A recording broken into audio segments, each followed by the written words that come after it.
Hola jóvenes, soy la profesora Débora Ponce y a continuación trabajaremos los ejercicios de cívica de la semana 1 del ciclo 2017-2. Vamos a trabajar ahora este enunciado de cívica que tiene que ver con un contexto histórico, ya ha sucedido obviamente en varios países. El expresidente chileno Augusto Pinochet fue detenido en Londres en 1998 a pedido de la justicia española, por tener denuncias por el asesinato de un diplomático y torturas a ciudadanos españoles, además de delito de genocidio durante la dictadura que ejerció en el año de 1973. Su defensa argumentó su delicado estado de salud y logró que lo liberaran, regresando a su país en marzo del 2000. Una vez en Chile se le inició un proceso por los delitos de lesa humanidad. ¿Qué característica de los derechos humanos permitió las acciones que tomaron en justicia británica y la chilena? Vamos a darnos cuenta que este proceso histórico tiene una serie de años, ¿no es cierto? Tenemos aquí en primer lugar 1973, 1998 y tenemos nosotros 2000, donde se inicia este proceso. Desde que hablamos de periodos diferentes de tiempo, nos vamos a dar cuenta entonces de que a pesar de lo transcurrido, igual se ha tomado proceso frente a lo acontecido. Y tenemos varias características de los derechos humanos. Estos derechos humanos son inherentes. Significa que son propios del ser humano, su nombre lo dice. ¿Desde cuándo tenemos derechos? En el caso del Perú, la misma ley nos protege desde la concepción, porque sujetos de derecho es el concebido, la persona natural, que es cualquier persona, y la persona jurídica, que es la persona asociada en una empresa, ONG, etc. Además, los derechos son universales, como bien tenemos aquí en la clave C, universales, que significa que todos somos protegidos sin importar tipo de color de piel, país donde vivamos, año, entre otras cosas. Pero aquí nos hablan no de que todos son procesados, solamente nos hablan del expresidente Augusto Pinochet. Tenemos otra característica, incondicionales. ¿A qué son incondicionales? A cualquier ley. Si la ley no existiese, igual seguimos teniendo derechos. Pero obviamente que necesitamos la ley para hacerlos efectivos, pero no es punto de ello. Ahora, en el caso del caso que nos muestran, o sea, de Augusto Pinochet, no nos dicen alguna ley que condicione este proceso, entonces no podría ser la letra E. Tenemos también otra característica, la irrenunciabilidad. Son irrenunciables. Tú no puedes decir que vas a renunciar a los derechos humanos. Yo ya no quiero tener derechos humanos, no se puede. Irrenunciables. Ahora, tampoco son intransferibles. A mi hermana la han tomado presa, entonces yo tengo derecho a la libertad, yo le voy a ceder mi derecho a la libertad para que ella también esté libre. No se puede. Son intransferibles. Interdependientes.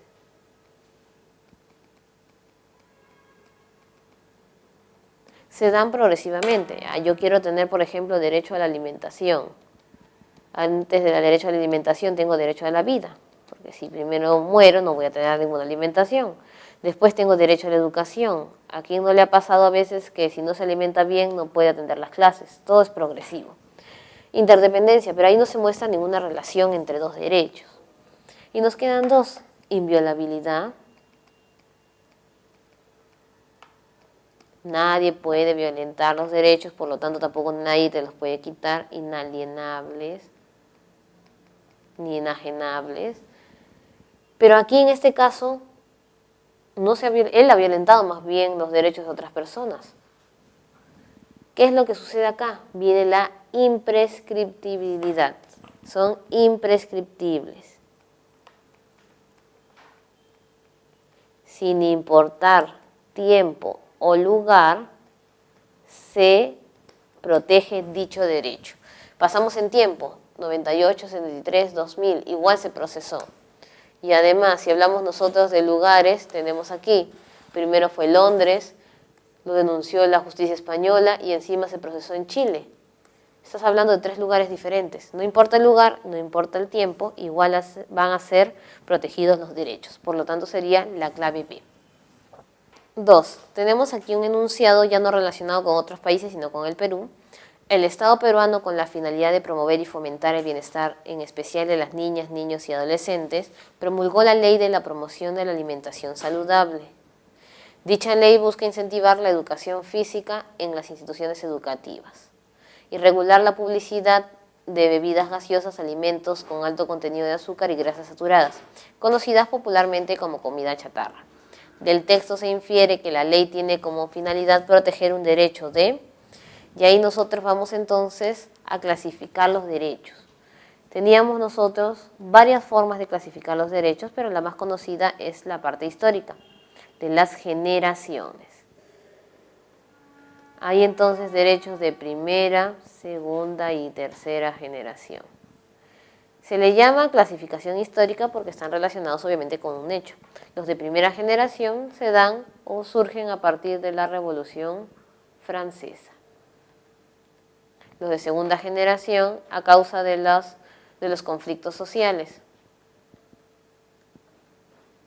Entendemos también como parte de ellos la Revolución Industrial. Y los terceros nacen a partir de las guerras mundiales y todos los conflictos que nacen entre países. ¿Qué se protegió luego de la Revolución Francesa en la Declaración del Hombre y del Ciudadano? Los derechos civiles y políticos. En otras palabras, los que tienen que ver con tu individualidad, la persona. Por eso le llaman del hombre y del ciudadano políticos. Lo de segunda generación, como son conflictos sociales, generalmente, ¿cuáles son los conflictos que ocasionan las huelgas y todo eso? Problemas de salud, problemas de educación, problemas de trabajo. Entonces estamos hablando ahí esos. Son derechos sociales, económicos y culturales.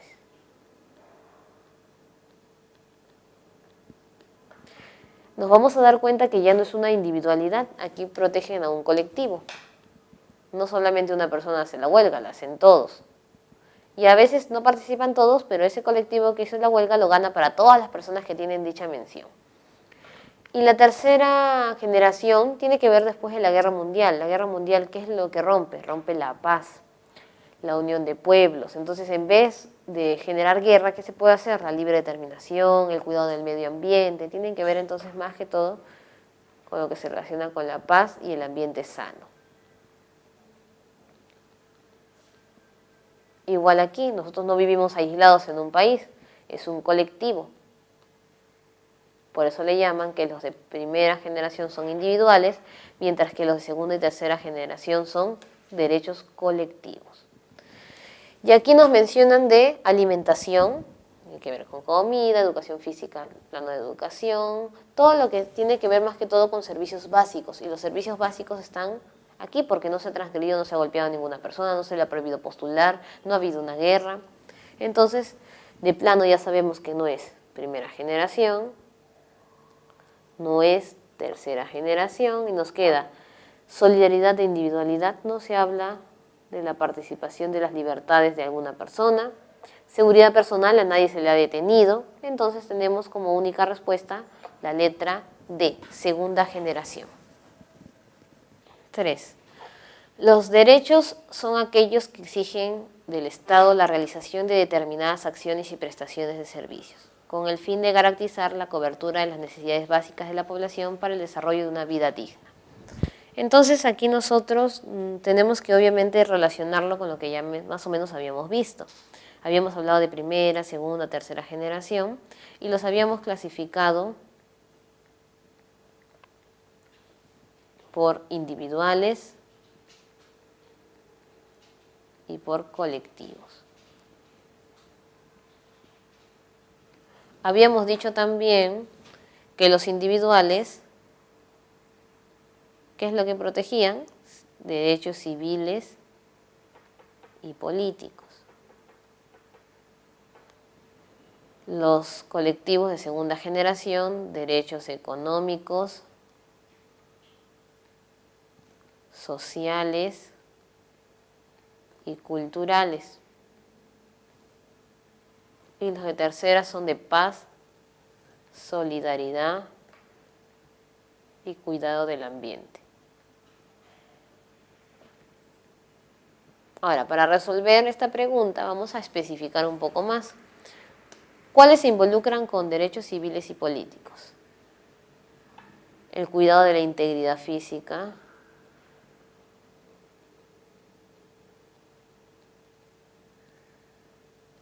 no a la discriminación,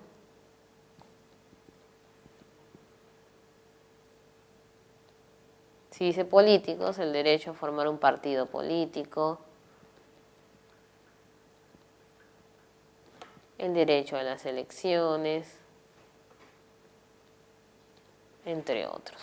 Si es económicos, tenemos nosotros derecho al trabajo, a una buena salud, derecho a la educación, derecho a un buen salario, derecho a acceder a la ciencia y la tecnología, etcétera, derecho a la huelga, al sindicato, entre otros. A la paz, para evitar la guerra, libre determinación de los pueblos, al desarrollo sostenible,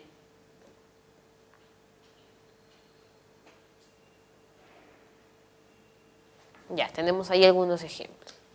Ahora, vamos a ver de qué tratan esos derechos. ¿Qué es lo que nos permiten los de primera generación? El cuidado de la persona.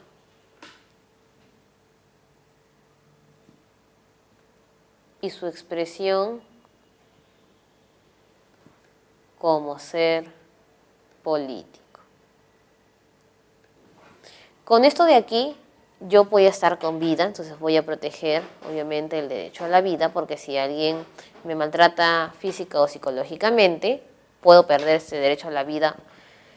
Pero la participación política es como una expresión. Con la política no voy a comer, no me voy a vestir, no voy a morir en ese sentido.